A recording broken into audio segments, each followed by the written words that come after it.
जय हिंद दोस्तों, आज हम आपको प्रकाश के परावर्तन अर्थात रिफ्लेक्शन ऑफ लाइट के बारे में पढ़ाएंगे कि रिफ्लेक्शन ऑफ लाइट क्या है या प्रकाश का परावर्तन क्या है। इसको पढ़ाने से पहले हम आपको कुछ इसके उदाहरण समझाते हैं कि प्रकाश का परावर्तन अर्थात क्या है। आपने एक वक्त कई बार देखा होगा, जैसे जब हम एक कांच लेते हैं और सूरज की जब रोशनी कांच पे आती है और वो रोशनी दूसरी जगह जाके दिखती है, अर्थात सूरज की रोशनी कांच पे टकराकर दूसरी ओर दिखती है, तो ये घटना पूरी किसके अधीन आती है? प्रकाश के परावर्तन के कारण। अब दूसरा एग्जांपल समझो। जैसे कभी आपने देखा होगा, पानी के समय पानी जब बरसता है उसके समय आपने देखा होगा कि जब पानी धरती पे होता है, तो जब प्रकाश सूरज की यानी रोशनी पानी पड़ती है, तो वो पानी की इमेज या यानी परछाई दीवार पे जाके बनती है। तो ये घटना किसमें आती है? परावर्तन में। और कभी-कभी आपने देखा होगा, जैसे हम बर्तन धोते हैं या बर्तन होते हैं, तो बर्तन पे कभी-कभी प्रकाश की लाइट लग के आँखों पे लगती है, जिससे आँख चौंधिया जाती है। चौंधिया जाने का मतलब यानी कि एक प्रकार समझ लो, यानी थोड़ी समस्या आ जाती है। तो आज हम उसी के बारे में आपको समझाएँगे कि प्रकाश का परावर्तन क्या है। चलो हम अपने टॉपिक को चालू करते हैं। सबसे पहले हम आपको डेफिनेशन समझाते हैं कि प्रकाश के परावर्तन की डेफिनेशन क्या है। हाँ, एक बात और, जो ये टॉपिक है, ये क्लास 9th के लिए भी है और 10th के लिए भी है, और यानी कंपटीशन के जो कंपटीशन एग्जाम होता है उसके लिए भी है, और जो लोग जो आज पढ़ाई नहीं कर रहे हैं, एक्स्ट्रा नॉलेज के लिए या दैनिक जीवन में उपयोग के लिए, उन लोगों के लिए भी है। तो हम चालू करते हैं, ठीक है। सबसे पहले डेफिनेशन समझो। डेफिनेशन मतलब ये कही गई कि जैसे मान लो एक चिकनी सतह है, चिकनी या चिकनी या पॉलिशदार सतह, चिकनी या पॉलिशदार सतह। जब चिकनी या पॉलिशदार सतह पे प्रकाश की किरण आती है, उस सतह पे टकराकर वापस उसी माध्यम में लौट जाती है। तो इस घटना को क्या कहते हैं? प्रकाश का परावर्तन। अच्छा, एक बार हम फिर से समझाते हैं। जैसे ये हमारी चिकनी सतह है, इस पे जब प्रकाश की किरण आएगी और टकराने के बाद वापस उसी माध्यम में लौट जाएगी, तो इस घटना को हम क्या कहते हैं? प्रकाश का परावर्तन। जैसे हमने कांच लिया और ये हमारा सूरज है। जब ये सूरज की रोशनी इस कांच कांच पे पड़ेगी, तो ये रोशनी इधर को चली जाएगी, टकराने के बाद किधर? ऊपर ही चली जाएगी। तो इसमें यही कहा गया है, जब प्रकाश की किरण किसी चिकनी या पॉलिशदार सतह पर टकराकर वापस उसी माध्यम में लौट जाती है, तो इस पूरी घटना को हम क्या कहते हैं? प्रकाश का परावर्तन। तो ये प्रकाश का परावर्तन है। एक बार हम डेफिनेशन लिख देते हैं, थोड़ा समय लगेगा, डेफिनेशन लिख देते हैं, ठीक है।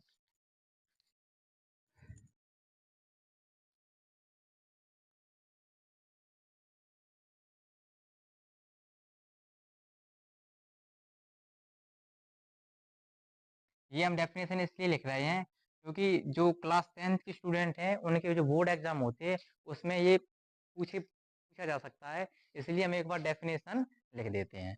डेफिनेशन ये है, जब प्रकाश की किरण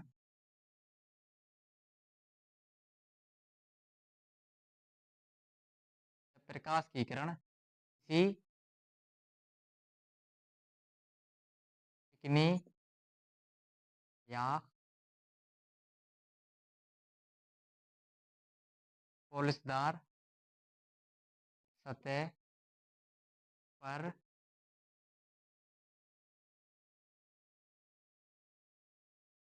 टकराती है, तो टकराने के बाद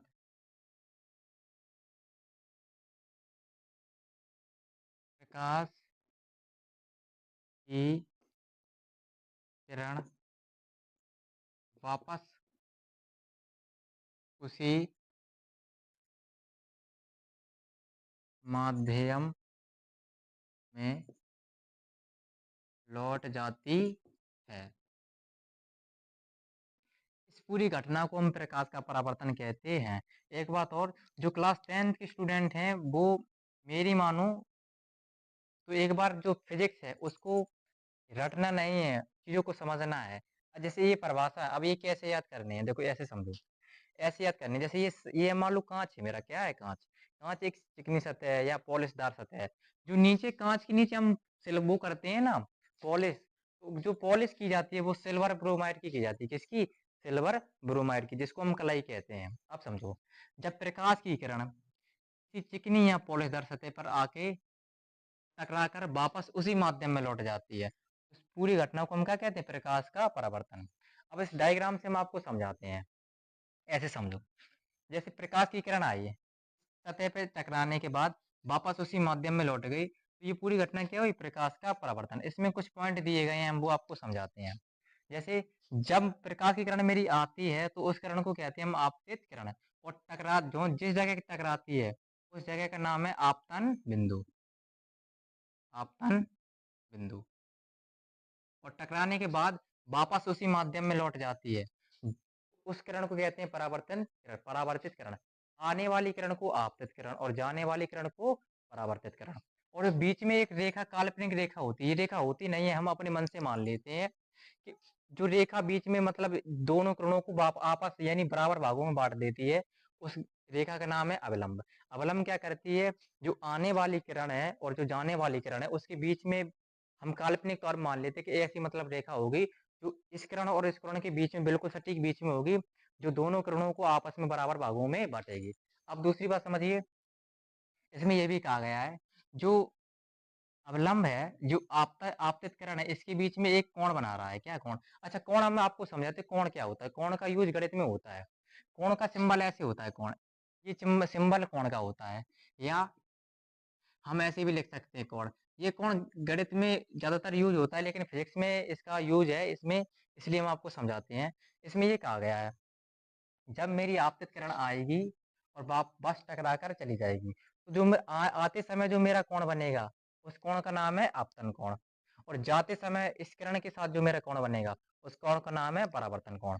तो प्रकाश की यानी कि जो परावर्तन है उसके दो नियम भी हैं। अभी हम आपको नियम भी समझाएंगे क्या नियम है।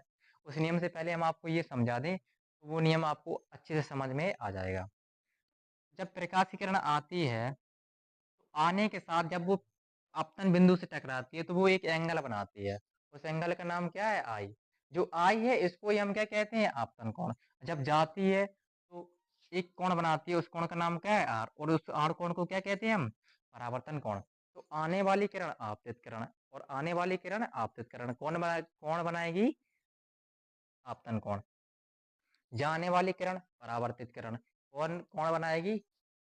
जो कोण बनाएगी वो बनाएगी परावर्तन कोण। तो आने वाली किरण को हम आपतित किरण कहते हैं, जाने वाली किरण को परावर्तित किरण कहते हैं। जो किरण आके कोण बनाएगी उसको आपतन कोण कहते हैं, जो किरण जाके कोण बनाएगी उसको हम परावर्तन कोण कहते हैं। और जिस बिंदु पर बनाएगी उस बिंदु को क्या कहते हैं हम? आपतन बिंदु। और जो बीच में हम काल्पनिक रेखा खींचते हैं उस रेखा का नाम क्या होता है? अविलंब।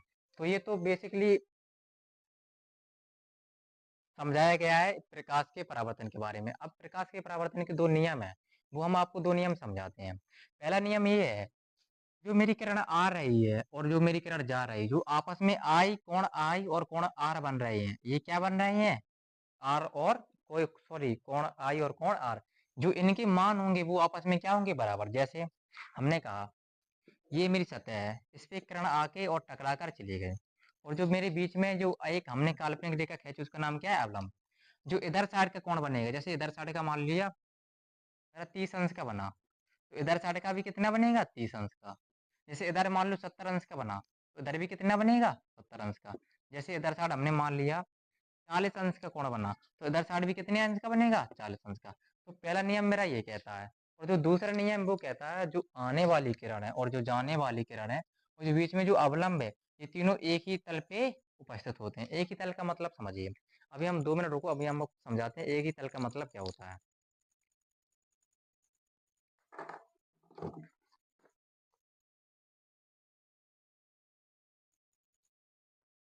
देखो हम आपको समझाएंगे एक तल का मतलब क्या होता है। जैसे ये किताब है, हमने जैसे ये किताब है, ये सूरज है, सूरज की रोशनी इस किताब पे ऐसी आई और टकराने के बाद सूरज की रोशनी कैसी जाएगी? यानी ऐसे टकराने के बाद ये इसी तल में जाएगी, यानी कि टकराने के बाद ये इसी दिशा में जाएगी और अवलंब इसी दिशा में लगेगा। इसको कहते हैं क्या कहते हैं? यानी एक ही तल। जैसे हमारी प्रकाश किरण ऐसी आई और टकराने के बाद वो ऐसी जाएगी, अगर ऐसी गई तो उसे हम एक ही तल नहीं कहेंगे। जो हमारी प्रकाश की किरण आती है वो टकराने के बाद वापस ऐसी जाती है, तो इसको ही हमने क्या कहा? ये तीनों क्या होते हैं? एक ही तल में। एक ही तल का मतलब ये होता है।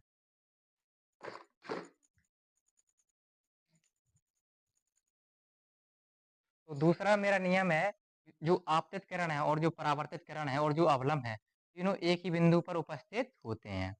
तो ये मेरा दूसरा नियम था। और पहला नियम था, जो आपतन कोण है और जो परावर्तन कोण है, ये आपस में क्या होते हैं? बराबर। अच्छा, एक चीज हम आपको और बताते हैं। ये तो हमें क्लास 10th में या अन्य क्लासों में बताया जाता है कि जो आपतन कोण और परावर्तन कोण, ये इनके मान आपस में क्या होते हैं? बराबर। अब एक चीज हम आपको बताते हैं, जो मेरी आपतित किरण है और जो मेरी परावर्तक पृष्ठ, अच्छा इसको हम जो जो परावर्तन जिस पे हो रहा है ना, इसको हम परावर्तक पृष्ठ कह सकते हैं। ये शीशा है, इसको शीशा कह सकते हैं। जैसे घर पे नहीं शीशा हो जिसमें हम अपना चेहरा देखते हैं, तो मान लिया हमने वही शीशा है, ठीक है। तो इस शीशे को हम क्या कह सकते हैं? परावर्तक पृष्ठ। अब समझ लो, जो मेरी आपतित किरण है वो इस शीशे के साथ यहाँ पे एक एंगल बनाएंगे। क्या बनाएंगे? एंगल। और जो परावर्तित किरण है वो भी शीशे के साथ क्या बनाएंगी? एंगल। जो एंगल ए है इसका नाम क्या होता है? आपतन तल से कोण। और जो एंगल बी है इसका नाम क्या है? परावर्तन तल से कोण। यानी कहने का मतलब ये है, जैसे हमने आपको बताया था, जो किरण आती है वो कौन सा कोण बनाती है? आपतन कोण। और जो किरण जाती है वो कौन सा कोण बनाती है? परावर्तन कोण। ये तो हमने अंदर के बताए, अब हम बाहर के बताते हैं। ऐसी किरण आई, इस किरण ने बाहर की तरफ यानी कि परावर्तक तल से एक एंगल बनाया। उस एंगल का नाम हमने यहाँ पे ए लिखा। ए का मतलब ये है कि जो ए है उसका नाम होता है आपतन तल से कोण। यहाँ पे आपतन तल से कोण बनाया है। और टकराने के बाद जब ये वापस उसी दिशा में जाएगी तो इधर साइड भी क्या बनाएगी? एंगल। उस एंगल का नाम होता है परावर्तन तल से एंगल।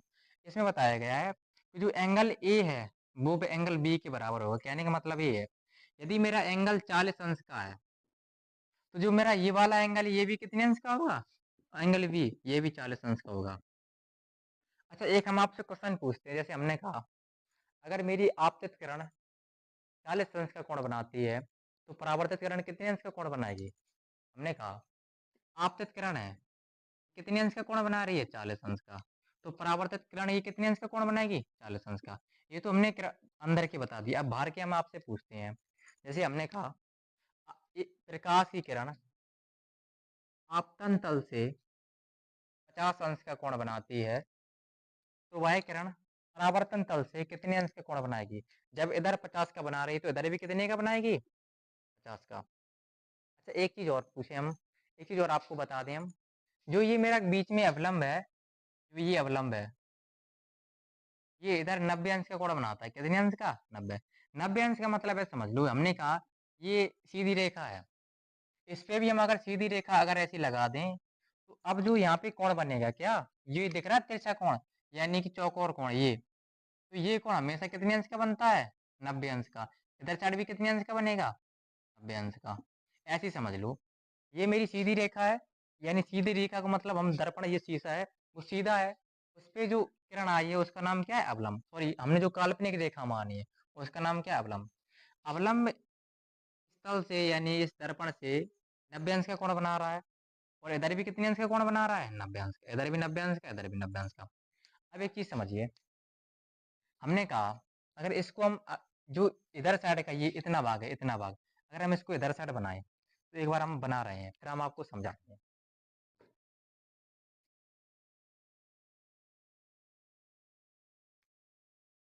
जैसे हमने कहा, ये सीधी रेखा है, यह मान लिया ये शीशा है, दर्पण, इस पे हमने अवलंब लगाया। क्या लगाया? अवलंब।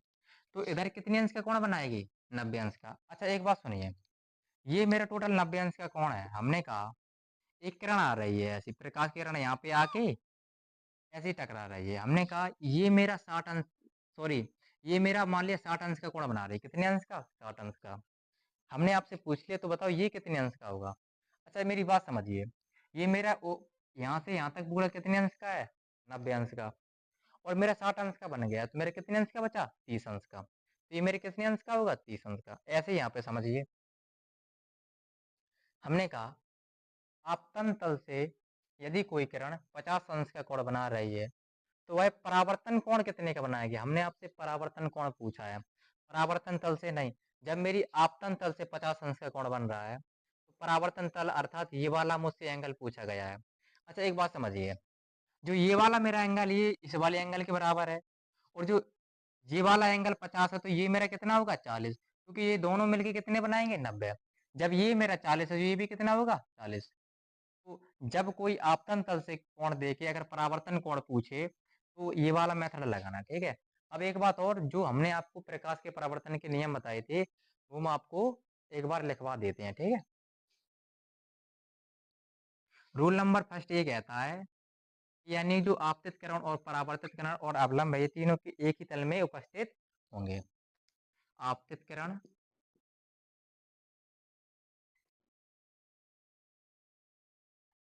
परावर्तित किरण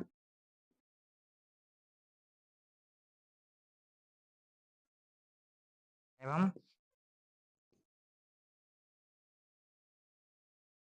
विलंब, तीनों एक ही तल में उपस्थित होंगे। एक ही तल का अभी हमने आपको मतलब समझा था। एक ही तल का मतलब ये है, जैसे मैं हम एक बार फिर से आपको समझाते थे। हमने कहा जैसे ऐसे समझ लो, जैसे मान लो ये दर्पण है। ये क्या है? दर्पण। हमने कहा जो ये मेरा मार्कर है ये वाला, जैसे मान लो मार्कर ये प्रकाशीकरण है, जैसे मार्कर आया तो ये टकराने के बाद वापस ऐसे ही जाएगा। यही मेरा एक तल है। अगर टकराने के बाद ये अगर इधर को गया तो ये मेरा एक तल में नहीं गिना जाएगा। तो प्रकाश की किरण हमेशा कैसी चलती है? इधर को टकराएगी तो इधर को जाएगी। और हमने कहा जैसे इधर को टकरा रही है तो इधर को जाएगी। हमने कहा अगर इधर को टकरा रही तो इधर को जाएगी। जैसे इधर को ऐसी आई तो टकराने के बाद कैसी जाएगी? ऐसी। तो ये हमेशा एक ही तल में चलती है प्रकाश की किरण। ये तो मेरा पहला रूल था। और जो दूसरा रूल है, दूसरा कह लो या सेकंड नियम कह लो, वो ये है, जो मेरा आपतन कोण है वो किसके बराबर होगा? परावर्तन कोण। अर्थात जो कोण आई है वो किसके बराबर होगा? आर। अच्छा एक बात और, यहाँ पे जो आपतन कोण लिखा है उसको उसकी जगह हम आई लिख दें तो कोई दिक्कत? आपतन कोण लिख लो या आई लिख लो, बात तो एक ही है। और जो परावर्तन कोण है उसे हम आर लिख लें, कोई दिक्कत नहीं। तो जो दूसरा नियम है वो कहता है जो कोण आई है वो किसके बराबर होगी? कोण आर के। तो ये मेरे प्रकाश का परावर्तन का टॉपिक यानी टॉपिक था। अब हम इसके कुछ एग्जाम्पल आपको समझाते हैं। जैसे आज जैसे हम घर पे सुबह हम घर पे गए, हम जगे तो हमने अपने यानी कि हम जगे तो ये शीशा मेरे यानी सामने था और सूरज की रोशनी आके शीशे से टकरा के सीधे मेरे फेस पे लगी। मेरी मम्मी भी वहाँ पे बैठी थी। तो हमने अपनी मम्मी से पूछा कि मम्मी ये क्या हुआ? तो मम्मी ने कहा लला कि रोशनी टकराने सूरज की रोशनी टकरा कर तुम्हारे मुंह पे लगी। तो हमने पूछा ये कौन सी घटना थी? तो उनको नहीं पता थी। तो हमने बताया कि जब प्रकाश की किरण किसी चिकनी या पॉलिशदार सतह से टकराकर या मुंह पे नहीं सॉरी टकराकर यानी जब यानी किसी चीज पे लगती है, उस घटना को पूरा हम क्या कहते हैं? प्रकाश का परावर्तन। अर्थात जो अभी मेरे चेहरे पे प्रकाश की किरण आई है ये क्या है? प्रकाश का परावर्तन। तो अभी आज के बाद मतलब जो भी घटना आपके साथ ऐसी हो तो आप कहना ये क्या है? ये किसके अधीन आएगी? प्रकाश के परावर्तन के। एक बार और हम आप लोगों से पूछना चाहते हैं, आप लोग मतलब जैसे हम बोर्ड पे लिख के लाते हैं, ये पसंद करते हो कि हम आकर पूरा बोर्ड यानी पढ़ाते समय ये लिखें, वो पसंद करते हो? तो एक बार मुझे कमेंट में ये ज़रूर बताना कि आप कौन-सा पसंद करते हो? हम मतलब लिख के लाएँ वो पसंद करते हो कि आने के बाद ही हमारे साथ-साथ पढ़ाने के साथ-साथ लिखें? अगर टॉपिक में कोई कमी हो या कोई गलती हो तो क्षमा करना। और एक बात और कि आपको जिस टॉपिक की वीडियो चाहिए हो तो एक बार कमेंट करना, हम आपके लिए वो टॉपिक तैयार कर देंगे। धन्यवाद।